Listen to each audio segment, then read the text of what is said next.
A reading from the Holy Gospel according to Matthew. When Jesus saw the crowds, he went up the mountain, and after he had sat down, his disciples came to him.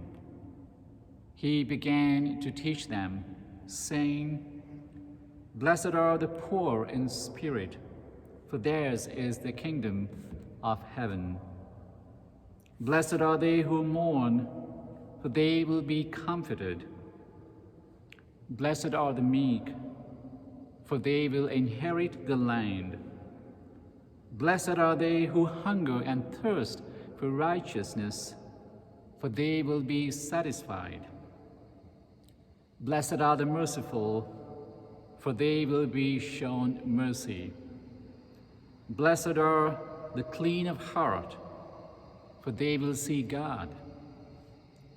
Blessed are the peacemakers, for they will be called children of God. Blessed are they who are persecuted for the sake of righteousness, for theirs is the kingdom of heaven. Blessed are you when they insult you and persecute you and utter every kind of evil against you falsely because of me. Rejoice and be glad, for your reward will be great in heaven." The Gospel of the Lord. Praise to you, Lord Jesus Christ. My sisters and brothers, today we celebrate the feast of All Saints. And as we celebrate this feast day of All Saints, perhaps a question that comes to our mind naturally is, who is a saint? While we may have our own answers to that question, my favorite answer to that question is something that I learned when I was in second grade. It said, "A saint is like a stained glass window through whom the light shines. They sparkle and shine. When the sun is out, when the darkness sets in, their true beauty is revealed only if there is light." Even as the church today celebrates the feast day of All Saints, you may feel that these saints who we celebrate today have nothing to do with our own lives.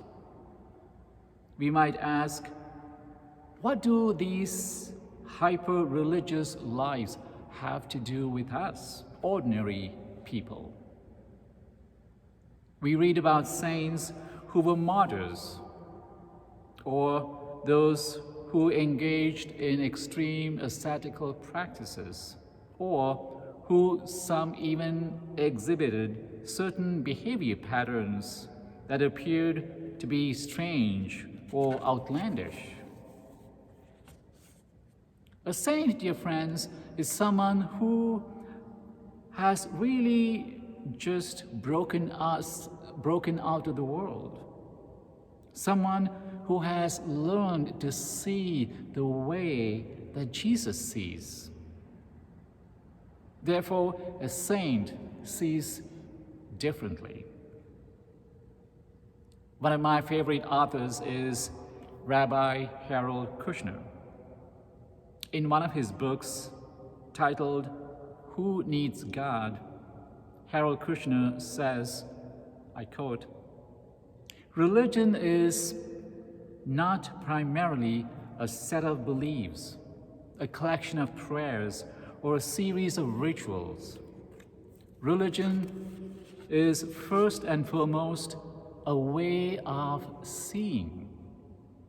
It cannot change the facts about the world which we live in, but it can certainly change the way we see those facts. And that in itself can make a difference. In today's Gospel, Matthew gives us a summary of Jesus' teachings in the Beatitudes. They are a list of qualities that characterize saints, from the poor in spirit to those persecuted for their faith.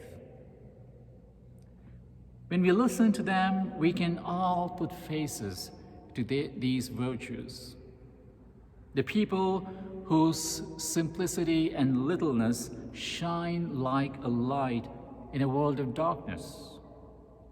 Those gentle folks whose energetic passion for non-violence we know and they know will never win medals.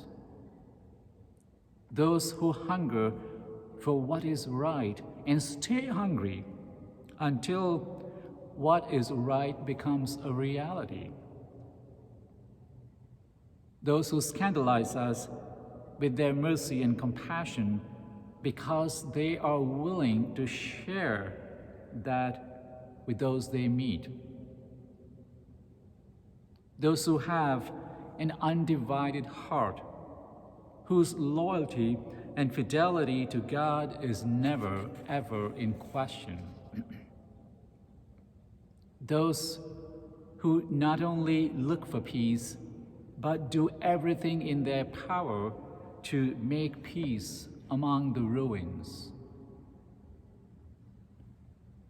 Those who are snarled at for their beliefs, and those who do not return abuse with abuse.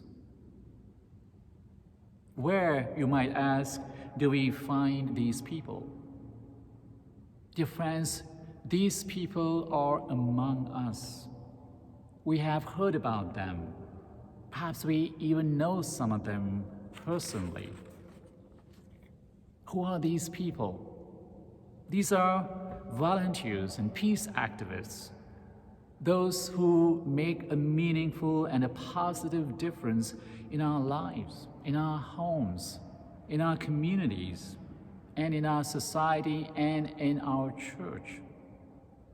Take, for example, our first responders who continue to take care of the sick during this pandemic, or parents who take care of their children, making sure that they're safe and healthy, or children who take care of their parents, elderly parents in these challenging times.